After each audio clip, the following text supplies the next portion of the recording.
이제 우리 다 같이 사도신경으로 신앙 고백하겠습니다.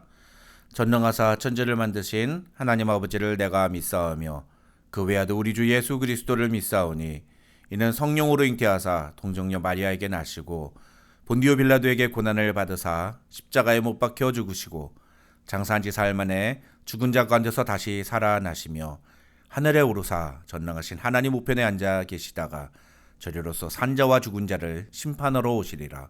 성령을 믿사오며 거룩한 공회와 성도가 서로 교통하는 것과 죄를 사하여 주시는 것과 몸이 다시 사는 것과 영원히 사는 것을 믿사옵나이다. 아멘.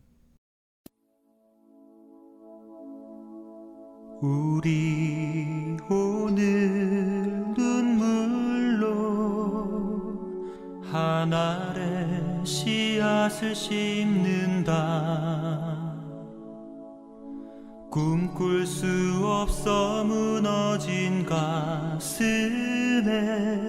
저들의 푸른 꿈 다시 돋아나도록 우리 함께 땀 흘려 소망의 길을 만든다. 내일로 가는 길을 찾지 못했던 저들 노래하며 달려갈 그 길, 그날에 우리 보리라. 새벽 이슬 같은 저늘 일어나 뜨거운 가슴 사랑의 손으로 이 땅 치유하며 행진할 때 오래 황폐하였던 이 땅 어디서나 순결한 꽃들 피어나고 푸른 의의 나무가 가득한 세상 우리 함께 보리라.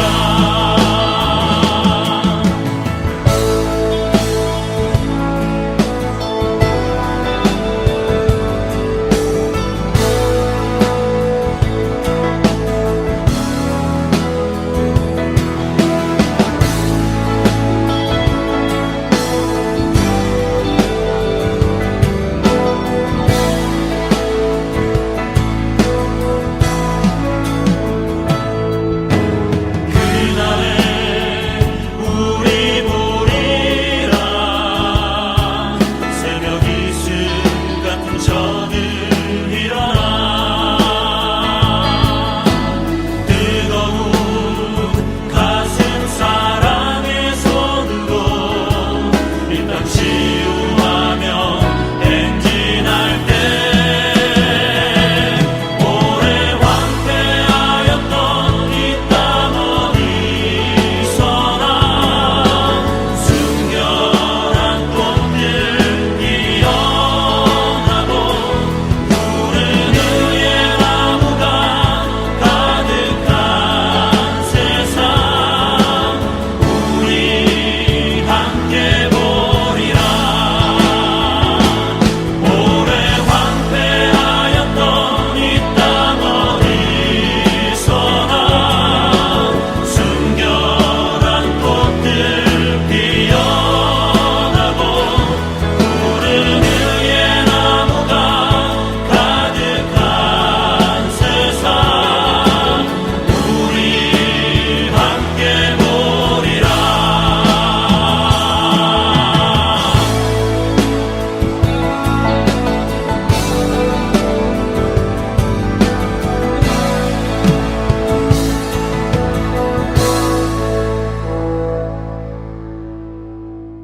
함께 기도하겠습니다. 하나님 아버지 감사합니다. 오늘도 우리에게 귀한 시간 허락하여 주시고 수요 강단으로 함께 모일 수 있도록 은혜 주심을 감사합니다.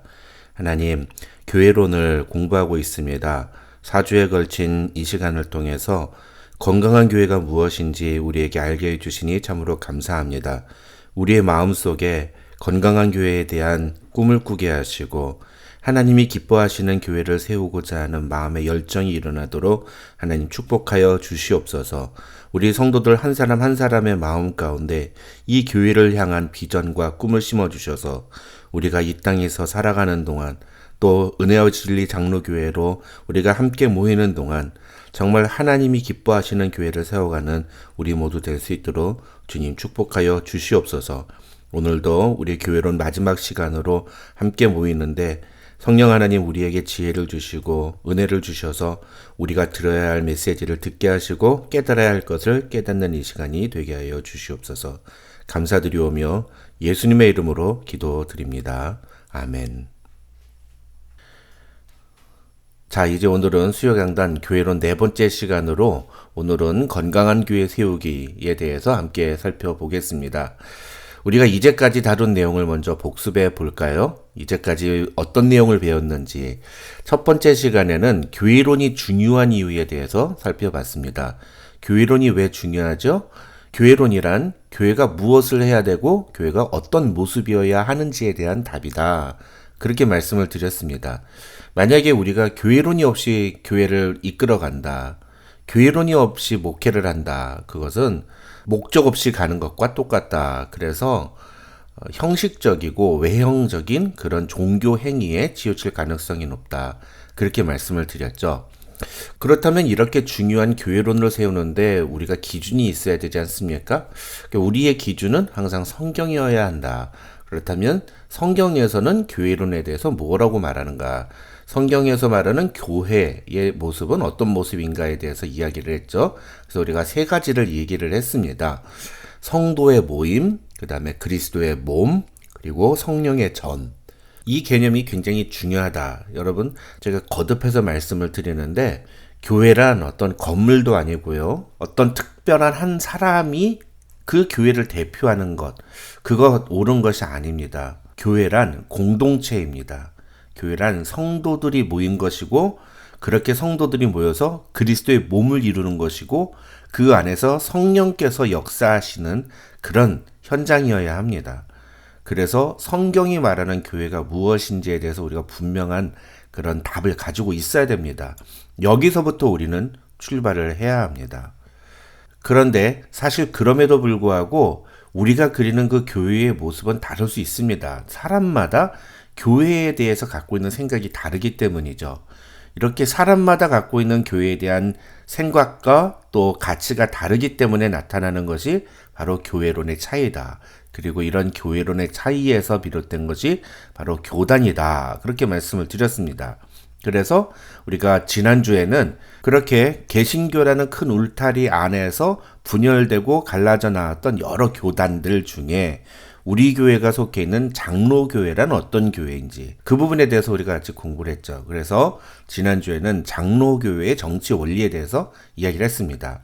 이 장로교회의 정치 원리는 두 가지만 기억하면 된다 말씀드렸죠. 어떻게 결정하는가와 누가 일하는가. 그래서 어떻게 결정하는가는 세 가지 조직이 있다. 당회, 공동의회, 재직회. 그래서 당회는 7.2를 위한 모임이라면 공동의회와 재직회는 의결을 위한 모임이다. 그렇게 구분할 수 있다고 말씀을 드렸고요. 그 다음에 누가 일하는가? 결국은 장로교회는 이 직분이 중요하다. 그래서 목사, 장로, 안수집사, 권사와 같은 항존직과 그 다음에 서리집사와 같은 임시 직원이 있다. 이 항존 직원과 임시 직원이 함께 교회를 섬겨 나가는데 이것을 허락하고 이것을 서포트하는 것이 바로 공동회와 재직회와 당회가 하는 역할이다. 이 말씀을 드렸습니다. 여기까지가 우리가 지난 3주 동안 살펴봤던 교회론의 내용입니다. 근데 이 내용이 왜 중요한가? 바로 오늘 우리가 함께 나눌 내용을 이야기하기 위해서죠. 오늘 우리가 함께 나누는 내용들이 바로 이 구조 안에서 이야기가 됩니다. 박순종 목사가 갖고 있는 교회론은 무엇이냐? 그것은 바로 건강한 교회입니다. 건강한 교회를 세워야 한다라는 거예요. 사실 이미 제가 여러 루트를 통해서 말씀을 드린 부분이기도 합니다만 다시 한번 정리해서 여러분께 좀 설명을 드리도록 하겠습니다. 먼저 이 건강한 교회란 무엇인가에 대해서 이야기를 할 때 가장 중요한 것이 뭐냐 하면은 건강하다는 개념이 무엇인가를 우리가 정확하게 이해하는 거죠. 그것은 결코 우리가 어떤 사역을 많이 하거나 사람들이 많이 모이거나 뭔가 활기찬 무언가가 일어나는 것을 의미하는 게 아닙니다. 그것은 철저히 성경에서부터 나와야 하는 거죠. 예수님이 이 땅을 떠나시기 전에 그의 제자들에게 남겨주신 사명이 무엇인지를 알고 그 사명을 감당하며 살아가는 교회, 그 교회가 건강한 교회라고 말을 할 수 있다는 거죠. 마태복음 28장 19절과 20절입니다. 그러므로 너희는 가서 모든 민족을 제자로 삼아 아버지와 아들과 성령의 이름으로 세례를 베풀고 내가 너희에게 분부한 모든 것을 가르쳐 지키게 하라. 볼지어다 내가 세상 끝날까지 너희와 항상 함께 있으리라 하시니라. 건강한 교회란 무엇인가를 생각해 볼 때 가장 중요한 것이 바로 이것입니다. 그 교회가 사명을 감당하고 있는가를 보면 된다는 거죠. 아무리 신체가 건강하고 아무리 정신이 건강해도 그 신체와 그 정신을 가지고 나가서 사람으로서의 역할을 감당하며 살아가는가? 집에 처박혀서 맨날 게임만 하고 놀고만 있으면 건강하지 않은 거죠. 그래서 어느 교회가 건강한 교회인가를 살펴보려면 이 세 가지를 살펴보면 됩니다. 그 교회는 건강한 구조를 가지고 있는가? 그게 바로 조직이죠. 그게 바로 정치제도예요. 그 다음에 그 교회는 성령의 뜻에 의해서 움직이는가? 그것은 그 교회가 얼마나 하나님의 말씀에 집중하는가를 살펴보면 됩니다. 사람에게 집중하거나 어떤 한 개인에게, 목사에게 혹은 장로 한 사람에 의해서 움직이는 교회는 절대로 건강한 교회가 될 수가 없습니다. 마지막으로 그 교회가 핵심적으로 갖고 있는 사명은 무엇인가? 그걸 살펴보면 됩니다. 제가 갖고 있는 교회론의 핵심은 뭐냐? 건강한 교회란 제자 삼는 교회여야 한다라는 것이죠. 그렇다면 중요한 것은 제자를 삼는다는 게 무엇인가? 그것을 설명하는 것이 에베소서 4장 11절부터 16절입니다. 먼저 에베소서 4장 11절은요. 그가 어떤 사람은 사도로, 어떤 사람은 선지자로, 어떤 사람은 복음 전하는 자로, 어떤 사람은 목사와 교사로 삼으셨으니 라고 이야기하고 있어요. 여기서 그는 예수 그리스도이십니다. 예수 그리스도께서 교회 안에 여러 직분들을 세우셨다는 거예요. 근데 이 여러 가지 직분들 중에 오늘날까지 이어지고 있는, 오늘날까지 그대로 존재하는 직분은 목사와 교사밖에 없습니다. 근데 이 목사와 교사는 하나의 인물을 표현하는 거예요. 이 목사와 교사라는 표현을 영어 성경으로 보면 정관사가 하나밖에 없어요. 그 목사이자 교사인 거예요. 다시 말하면 목사는 가르치는 사람이어야 한다는 거죠. 그렇다면 중요한 것은 예수께서 왜 교회 안에 이렇게 가르치는 사람으로서 목사를 세우셨는가 하는 것입니다. 그게 12절에 나와 있죠. 이는 성도를 온전하게 하여 봉사일을 하게 하며 그리스도의 몸을 세우려 하심이라. 여기서 중요한 개념이 성도를 온전하게 하여 라는 표현인데 이 성도를 온전하게 한다는 게 바로 예수 그리스도의 제자를 세운다는 거예요. 마태복음 28장 19절에서 나왔던 제자를 삼으라 라고 했을 때 그 표현과 똑같은 표현인 겁니다. 그렇게 성도를 온전하게 함으로써 무엇을 합니까? 그가 봉사의 일을 하게 함으로써 그리스도의 몸을 세우려 한다. 여기서 중요한 개념 나오죠? 그리스도의 몸이 뭐예요? 교회를 세우게 하려 한다. 그것을 위해서 예수께서 교회의 교사인 목사를 세우셨다라는 것이 에베소서 4장 11절과 12절의 말씀입니다. 그렇다면 계속 이어서 성도를 온전하게 한다라고 할 때 그 온전함이 무엇을 의미하는가? 그게 바로 13절입니다. 13절을 보시면 우리가 다 하나님의 아들을 믿는 것과 아는 일에 하나가 되어 온전한 사람을 이루어. 결국은 성도가 온전하게 된다는 게 무엇을 의미합니까? 하나님의 아들을 믿는 것과 아는 것이 하나가 되는 것을 의미합니다. 우리의 믿음과 우리의 행함이 일치하는 것을 의미하는 거예요. 좀 더 쉽게 설명을 드리면 우리가 믿는 대로 살아가는 것을 의미하는 거죠. 그렇게 우리가 믿는 대로 살아갈 때에 어떤 일이 벌어지느냐?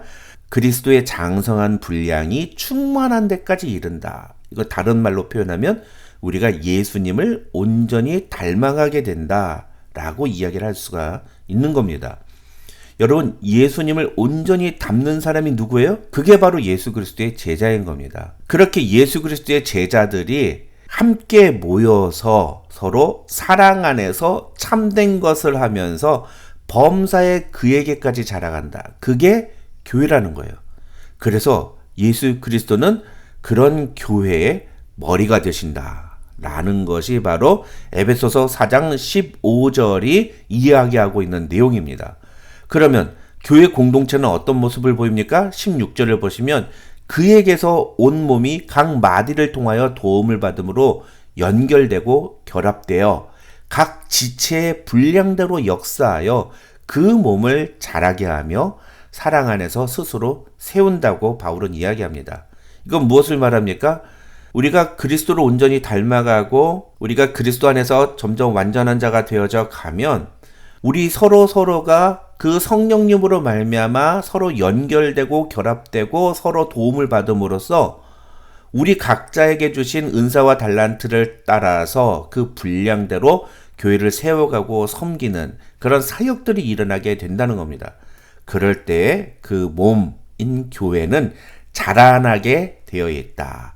그리고 그 공동체는 사랑으로 충만하게 된다라는 것이 에베소서 4장 16절이 이야기하고 있는 것입니다. 적어도 저는 그것이 건강한 교회다라고 확신합니다. 그렇다면 이런 교회를 세우기에 가장 중요한 것이 무엇이냐? 그것이 바로 하나님의 말씀이죠. 디모데후서 3장 16절과 17절을 보시면요. 모든 성경은 하나님의 감동으로 된 것으로 교훈과 책망과 바르게 함과 의로 교육하기에 유익하니라고 이야기합니다. 그런데 이런 성경이 결국은 무엇을 하느냐? 이는 하나님의 사람으로 온전하게 하며 또 나오죠. 하나님의 사람으로 온전하게 한다라고 이야기합니다. 성경은 하나님의 사람을 온전하게 한다. 성경은 우리 하나님의 사람을 예수 그리스도의 제자로 세우는 그런 일을 위해서 우리에게 주신 거예요. 그래서 예수 그리스도께서 교회를 건강하게 세우기 위해 교회에 주신 두 가지 선물이 있습니다. 하나는 교사인 목사, 가르치는 목사고요. 두 번째는 그 가르치는 목사가 무엇을 가지고 가르치느냐? 바로 성경이죠. 그래서 교회는요, 성경을 가르치는 목사를 존귀히 여기고 그 목사와 함께 하나님의 말씀을 배우는 일에 집중하게 될 때에 그때 비로소 건강한 교회가 되어갈 수 있습니다. 여러분 그걸 꼭 기억하셔야 돼요. 건강한 교회란 하나님이 주신 이 두 가지 선물을 가지고 예수님이 우리에게 분부하신 그 사명을 따라 완수하며 살아가는 그런 교회, 그런 공동체입니다. 그 주님께서 우리에게 주신 사명이 무엇입니까? 예수 그리스도의 제자를 세우라는 것이었어요. 제자를 삼으라는 것이었습니다. 그 사명을 완수하기 위해 우리에게 가장 먼저 필요한 게 무엇입니까? 다른 사람을 제자 삼기 전에 먼저 우리가 예수 그리스도의 제자가 되는 것이죠. 그래서 이것을 문장으로 좀 설명을 해드리면 저는 건강한 교회란 이렇게 정의를 내리고 싶습니다. 주님이 주신 사명을 따라서 예수 그리스도의 제자를 세우며 그들이 주님을 온전히 닮아감으로 세상 속에서 예수 그리스도의 제자로 살아가는 공동체다. 이렇게 말씀을 드리고 싶습니다. 여기서 다른 표현 다 빼고 핵심만 간추리면 결국은 건강한 교회의 두 가지 핵심은 무엇이냐? 예수 그리스도의 제자를 세우는 것, 제자 삼는 사명을 향해 나아가고 있는가? 그리고 그것을 위해서 그 교회 공동체를 이루는 성도들이 예수 그리스도의 제자답게 살아가고 있는가? 그것이 중요한 거예요. 그래서 저는 우리 교회는 어떤 교회가 되었으면 좋겠는가? 이렇게 정의를 내리고 싶습니다. 예수 그리스도의 제자를 세우며 예수 그리스도의 제자로 살아가는 예수 그리스도의 제자들이 모인 공동체다. 이렇게 말씀을 드리고 싶습니다. 이런 교회가 되려면 결국은 성도 한 사람 한 사람이 예수 그리스도의 제자가 되어야 한다는 거죠. 건강한 교회는 건강한 성도가 만듭니다. 성도 한 사람 한 사람이 건강하지 않으면 절대로 교회는 건강해질 수가 없습니다. 그것은 교회론 첫 번째 시간에 다뤘던 교회란 무엇인가만 봐도 되는 거죠. 교회란 무엇이라고요? 성도들의 모임입니다. 성도들이 연합된 거예요. 그렇게 모여서 함께 그리스도의 몸을 만드는 거죠. 다른 부분은 다 건강한데 발가락 하나가 좀 이상하다. 그거 건강한 사람입니까? 건강하지 않은 거예요. 그래서 우리 한 사람 한 사람 모든 지체가 건강한 성도가 되기 위해서 노력해야 됩니다. 건강한 성도가 어떤 성도라고요? 예수 그리스도를 아는 것과 믿는 것이 하나가 되는 사람이라고요. 그래서 그리스도의 장성한 분량이 충만한 데까지 우리가 이르러야 한다고요. 그래서 많은 분들이 교회가 왜 이렇게 뭐 아무것도 안 하냐, 좀 이런 행사들도 하고 이런 이벤트들도 해야 된다라고 말씀하시는 분들이 있습니다. 근데 사실은요, 진짜 건강한 교회들은 그런 이벤트는 진짜 이벤트로 합니다. 그 대신에 건강한 교회들은요, 1년 내내 지속적으로 하는 사역들을 갖고 있어요. 그 사역들의 가장 중요한 핵심이 뭐냐면은 성도들을 하나님의 말씀으로 세워가는 거예요. 그걸 우리는 양육과 훈련이라고 이야기를 하죠. 그래서 교회는 1년 내내 그렇게 양육과 훈련 과정을 통해서 성도들이 더 예수 그리스도의 제자로 세워져 갈 수 있도록 도와주는 일. 그런데 그 과정 속에서 여러 가지 필요한 후속 조치라든지 혹은 엑스트라 사역들이 있으면 그런 것들을 이제 이벤트 형식으로 진행을 하는 거예요. 중요한 것은 교회가 어떤 행사를 하고 어떤 사역을 하느냐를 결정할 때에 기준이 무엇인가를 분명하게 갖고 있는가 하는 것입니다. 이 기준이 바로 목회 철학이라고 할 수 있습니다. 그림으로 이것을 설명을 드리면요. 목회 철학에서 목회 전략이 나오고요. 그 목회 전략에 따라서 목회 방법을 선택하는 겁니다. 그렇게 해서 목회가 이루어지면 그것을 통해 배출된 성도들이 목회 현장을 만들어가게 되는 거죠. 이 구조 속에서 우리가 이제 건강한 교회를 어떻게 세우느냐에 대해서 한번 이야기를 해보겠습니다. 목회 철학이라는 것은 결국은 교회론입니다. 그래서 저는 건강한 교회를 세우자라는 교회론을 갖고 있는 거예요. 이 건강한 교회라는 큰 그림 속에서 그것을 구체적으로 어떻게 실현할 수 있는가, 그게 바로 목회 전략이죠. 저는 성도 한 사람 한 사람이 예수 그리스도의 온전한 제자가 되어질 때에 그때 비로소 우리는 건강한 교회가 될 수 있다라고 말씀을 드리는 거예요. 성도 한 사람 한 사람이 예수 그리스도의 건강한 제자가 된다는 것, 그게 바로 제자도죠. 그렇게 제자도를 실천하고 제자도를 배움으로써 성도 한 사람 한 사람을 건강한 성도로 만들고, 그렇게 건강한 성도를 세워가면 결국 교회가 건강한 교회가 될 것이다 라는 것이 목회의 전략인 겁니다. 그래서 저는 어떤 이벤트나 어떤 다양한 사역들이 중요한 게 아니라 성도들을 어떻게 하면 건강하게 세워갈 수 있을까, 가장 중요한 건 말씀 사역이다. 그래서 저는요, 여러분들을 하나님의 말씀으로 잘 가르치는 일에 집중하겠다라고 계속해서 반복적으로 말씀을 드리는 거예요. 그게 저의 교회론이고 그게 하나님께서 목사로 저를 부르신 이유라고 생각을 하는 거죠. 그렇다면 그런 전략을 구체적으로 어떻게 실현할 것인가, 그게 바로 목회 방법입니다. 뒤에 제가 그 부분을 자세하게 설명을 드리겠습니다만 저는 훈련 목회 철학을 갖고 있어요. 그 얘기는 뭐냐? 하나님의 말씀을 가지고 우리가 훈련할 때에 그때 비로소 우리가 예수 그리스도의 제자로서의 모습을 알게 되고 그것을 훈련하고 그것을 닮아가는 그런 여정이 시작된다는 거죠. 가장 중요한 건 말씀을 배우는 자리에 나오는 겁니다. 예수님이 우리에게 요구하시는 제자의 모습이 무엇인지를 알아야죠. 그것을 배우는 것, 그 과정이 제자 훈련이다 라고 이야기를 할 수 있습니다. 이 제자 훈련은 단순히 교재 하나 떼는 걸 의미하는 게 아니에요. 성경은 우리에게 이 어린아이와 같은 신앙에서 자라가라고 분명하게 이야기합니다. 교회는 성도들이 올해보다 내년이, 내년보다 후년이 더 영적으로 성장하고 성숙할 수 있도록 도와주는 공동체이어야 합니다. 저는 그것이 양육과 훈련 과정이라고 생각하고요. 담임 목사의 가장 중요한 것은 이 모든 것들을 총괄하고 책임지는 것이다. 그렇게 생각을 합니다. 그렇게 양육과 훈련을 통해서 예수 그리스도를 온전히 닮는 제자들을 세워갈 때에 그 제자들이 결국은 이 세상 속에서 예수 그리스도를 위해 살아가는 예수 그리스도의 제자로서의 모습을 갖추게 된다. 저는 그렇게 확신합니다. 신앙생활은요, 결코 교회에서만 하는 게 아니에요.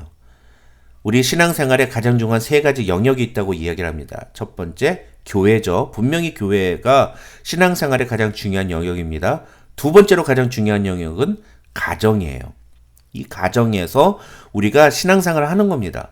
마지막으로 중요한 게 뭡니까? 사회예요. 우리가 일하는 일터 현장, 우리가 만나는 친구들과의 관계 속에서, 이 세상 속에서 우리는 예수 그리스도의 제자로서의 모습을 보여주어야 합니다. 그것이 예수 그리스도를 위해 살아가는 제자들의 모습입니다. 그런 모습이 건강한 교회예요. 사도행전의 안디옥 교회는요, 당시 불신자들로부터 저 사람들은 예수 믿는 사람들이라고 한다 라는 이야기를 들었어요. 그래서 예수를 따르는 자들이라는 표현을 얻었는데 그게 바로 크리스찬이죠.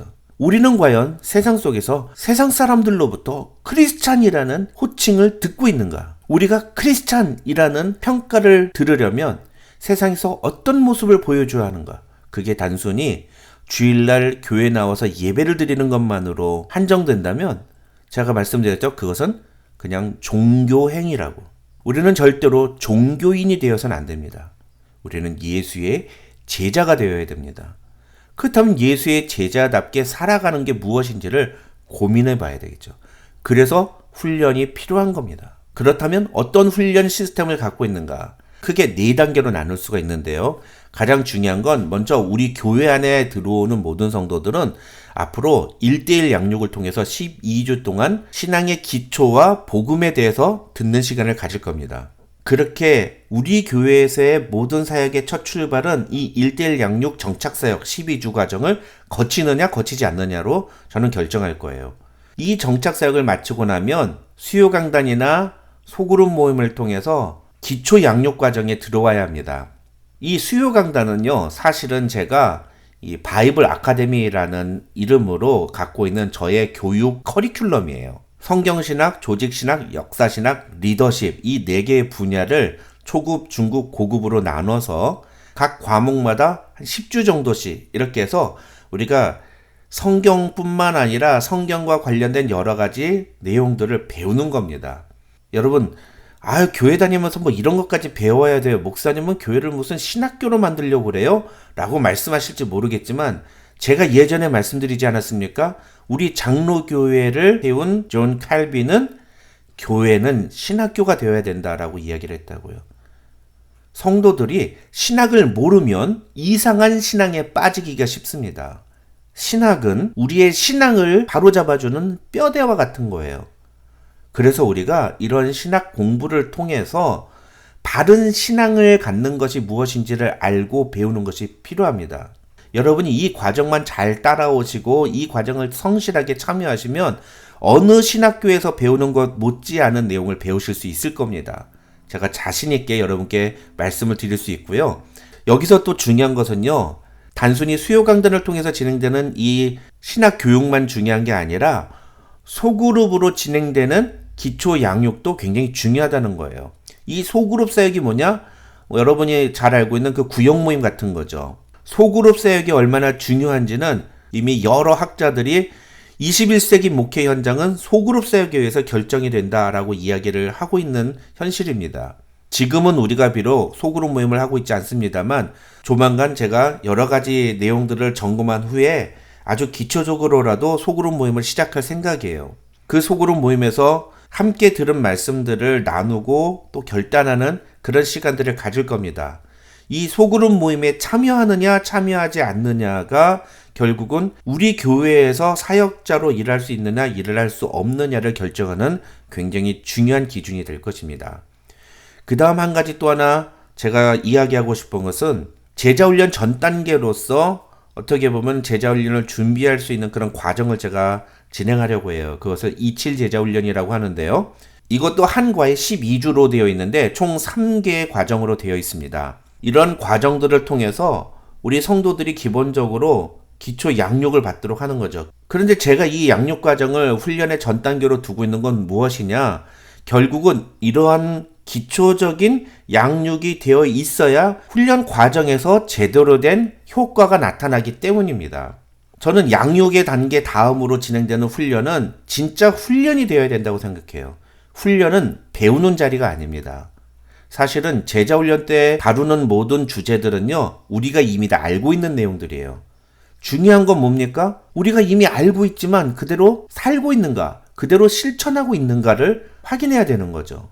제자훈련은 새로운 것을 배우는 시간이 아닙니다. 제자훈련은 내가 알고 있는 것과 내가 믿는 것이 하나가 되었는가를 점검하는 시간이에요. 그래서 제자훈련, 사역훈련 이렇게 2가지 과정으로 나눌 수가 있는데 제자훈련에서는 우리의 기본적인 신앙을 다룹니다. 우리 각자의 모습을 다루는 거죠. 우리가 예수 그리스도의 제자답게 살아가고 있는가를 점검하는 거예요. 1년 32주 과정으로 되어 있고요. 그 다음에 사역 훈련은요, 이건 교회 공동체를 보는 겁니다. 그래서 우리 교회가 예수 그리스도의 제자들이 모인 공동체로서 사역을 감당하고 있는가, 그리고 그런 교회가 되기 위해서는 내가 무엇을 준비해야 되는가, 그걸 함께 생각하고 함께 훈련하는 과정이 바로 사역훈련 과정입니다. 이렇게 훈련 사역을 마친 사람들 중에서 저는 교회의 리더들을 세울 겁니다. 이 리더들은 어떤 사람들이냐? 가장 중요한 건 소그룹 리더, 즉 구역 모임의 리더들이 될 것이고요. 그 다음에 1:1 양육 리더, 그래서 교회 안에 새로 들어오는 새신자들을 양육하는 그런 책임을 맡는 리더가 될 수도 있고요. 그 다음에 성경교사, 주일학교라든지 유스 그룹들의 성경을 가르치는 리더가 될 수도 있고요. 또 제가 갖고 있는 또 하나의 성경교사의 모습은 여러분이 전문적으로 성경을 좀 연구하셔서, 그래서 여러분 각자가 특정한 한 성경 한 권, 예를 들면 요한복음이면 요한복음, 로마서면 로마서를 전문적으로 공부하시고 그걸 독파하시는 거예요. 그리고 그걸 클래스를 열어서 여러분의 성경 공부 반을 만드시는 거죠. 그게 하나의 바이블 아카데미의 커리큘럼이 되는 겁니다. 그렇게 여러분이 그 말씀을 다른 사람들에게 가르치는 역할을 감당해 나가시는 거예요. 평신도이지만 얼마든지 그 일을 감당할 수 있습니다. 여러분, 이건 목사만 하는 일이라고 생각하지 마십시오. 여러분도 얼마든지 할 수 있습니다. 그렇게 하나님께서 나에게 주신 은사와 달란트를 따라서 교회를 섬기고 세상을 섬겨나가는 일. 그 다음에 여기에 적지는 않았습니다만 특별히 하나님께서 나에게는 선교의 마음을 주셨다. 그러면 선교 현지를 다니면서 선교사님들을 돕거나 또 우리 교회 안에서 여러 가지 선교 사역들을 주관하고 진행하는 책임을 맡으실 수가 있는 거죠. 그래서 이 사역은요, 사람이 준비되면 얼마든지 다양하게, 얼마든지 확장할 수 있는 겁니다. 하나님께서 우리에게 비전을 주시고 우리에게 마음을 주시면 그 사역은 얼마든지 키울 수 있어요. 좀 기도에 대해서 관심을 갖고 기도 사역을 좀 집중하고 싶다? 얼마든지 할 수 있습니다. 가정 사역을 하고 싶은 분이 있습니까? 가정 사역을 교회에서 시작할 수 있습니다. 중요한 건 뭐예요? 그 일을 감당할 수 있도록 준비가 되어져야 한다는 거죠. 그래서 그렇게 준비되고 성숙한 성도가 세워지면 교회는 정말 무궁무진하게 너무너무 많은 일들을 감당할 수가 있는 겁니다. 여러분, 꿈을 꾸십시오. 우리 은혜와 진리 장로교회가 앞으로 얼마나 멋진 사역들을 감당하고 얼마나 멋진 열매들을 맺어서 주님을 기쁘시게 할지 여러분 꿈을 꾸시기 바랍니다. 그 일을 위해 필요한 게 무엇입니까? 여러분 한 사람 한 사람이 예수 그리스도의 온전한 제자로 세워져 가는 것이에요. 그렇게 될 때 우리 교회는 정말 주님이 기뻐하시는 교회가 될 수 있다. 주님을 기쁘시게 하는 건강한 교회로 세워져 갈 것이다. 저는 그런 꿈을 가지고 있습니다. 우리 교회 안에서 직분자를 선출하는 것도 마찬가지예요. 이런 훈련 과정을 통해서 우리 교회가 나아가는 방향성들을 다 이해하고 그것들을 경험한 사람이 직분자로 세워져야지. 이런 거를 전혀 모르는 사람이 그냥 다른 교회에서 20년, 30년 나도 장로였네, 나도 안수 집사였네 하고 와가지고서는 직분 딱 받아버리면 그 다음부터는 그 교회의 색깔을 잃어버리게 되는 거죠.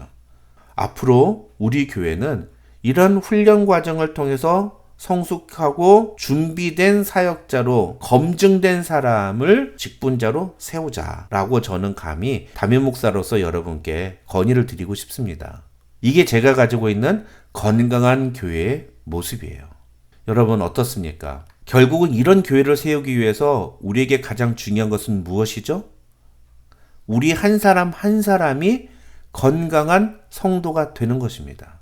그래서 저는 막 여러 가지 이벤트나 다양한 사역들을 막 하는 그런 목사가 되고 싶지 않습니다. 솔직히 말하면 제가 잘 못하는 부분들이 있어요. 제가 잘 못하는 부분들은 그와 관련된 은사나 달란트를 가지신 분들, 또 경험이 있으신 분들에게 제가 위임하면 됩니다. 그분들이 사역하시면 돼요. 그런데 그분들이 무턱대고 사역하는 게 아니라 교회 안에서 이런 훈련 과정들을 거쳐서 우리 교회 공동체가 이 사람은 리더로 세울 수 있다고 인정할 때에 그때 우리가 그분들에게 그 사역들을 맡길 수가 있는 거죠. 그렇게 하나님의 아들을 믿는 것과 아는 것이 하나가 되어 그리스도의 장성한 분량이 충만한 데까지 이른 우리 성도 한 사람 한 사람이 서로 결합되고 연결되고 서로 도움을 입음으로써 그리스도의 몸을 세워가는 것. 그것이 제가 우리 교회를 향해 갖고 있는 건강한 교회의 모습이라고 말씀을 드릴 수가 있겠습니다. 자, 이제 정리하겠습니다. 우리가 4주 동안 교회론을 살펴봤는데 여러분의 마음속에 우리 교회에 대한 기대가 생기십니까? 이 4주 과정을 통해서 말씀을 드렸습니다만 이건 앞으로 제가 계속해서 반복적으로 말씀을 드릴 내용이기도 합니다. 그리고 이것만으로 그치는 게 아니라 혹시 더 궁금한 게 있으시면 저한테 언제든지 오세요. 사실은 가장 좋은 건 오프라인 시간에 우리가 함께 모여서 이런 걸 가지고 토론도 하고 진지하게 이야기를 나누는 시간들이 정말 필요한데 제가 갖고 있는 생각은 지금 주일날 오후에 우리 식사하고 난 다음에 그냥 흩어지는 게 아니라 그 시간을 우리가 잘 활용해서 이런 교육 프로그램 같은 것들을 좀 진행하면 어떨까, 혹은 소그룹 모임을 우리가 그 시간에 진행하면 어떨까, 그런 생각을 갖고 있습니다. 아직은 저도 지금 우리 교회에서의 사역을 좀 플래닝하고 그 다음에 여러 가지를 생각하고 있는 단계이기 때문에 구체적으로 시작을 안 하고 있습니다만 조금만 더 기다려 주시면 제가 하나씩 이런 내용들을 잘 풀어서 여러분과 함께 만들어 가겠습니다. 사실은 이미 시작이 됐죠. 수요 강단을 통해서 바이블 아카데미 과목들을 하나씩 여러분과 함께 공부하고 있지 않습니까? 이런 모든 것들을 제가 여러분하고 계속 해나갈 겁니다. 그렇게 우리 은혜와 진리 장로교회가 건강한 교회가 될 때까지 저도 담임 목사로서 최선을 다할 것을 여러분께 약속을 드립니다. 여러분께서도 관심을 가지고 그리고 책임감을 가지고 이 일에 함께 동참해 주시기를 부탁을 드립니다. 우리 함께 기도하겠습니다. 하나님 아버지 감사합니다. 오늘 우리에게 귀한 시간 허락해 주시고 지난 4주 동안 우리가 함께 다룬 교회론을 마무리할 수 있도록 허락해 주시니 감사합니다. 하나님 아버지, 우리가 건강한 교회를 꿈꿉니다. 주님을 온전히 담는 예수 그리스도의 제자들이 가득 모인 이 공동체를 기대합니다. 하나님, 그것을 위해서 우리 한 사람 한 사람이 하나님의 아들을 믿는 것과 아는 일이 하나가 되어 온전한 사람을 이루어 그리스도의 장성한 분량이 충만한 데까지 이르기를 소망합니다. 하나님, 부족한 제가 하나님의 말씀을 가지고 성도들을 잘 양육하고 훈련하는 이 책임을 잘 감당할 수 있도록 허락하여 주시옵소서. 그래서 우리 은혜와 진리 장로교회가 주님이 기뻐하시는 건강한 교회로 세워져 주님을 기쁘시게 하는 아름다운 열매를 많이 맺는 교회로 변화되도록 하나님 축복하여 주시옵소서. 감사드리며 예수님의 이름으로 기도드립니다. 아멘. 우리 오늘 눈물로 한 알의 씨앗을 심는다. 꿈꿀 수 없어 무너진 가슴에 저들의 푸른 꿈 다시 돋아나도록 우리 함께 땀 흘려 소망의 길을 만든다. 내일로 가는 길을 찾지 못했던 저들 노래하며 달려갈 그 길, 그날에 우리 보리라. 새벽 이슬 같은 저늘 일어나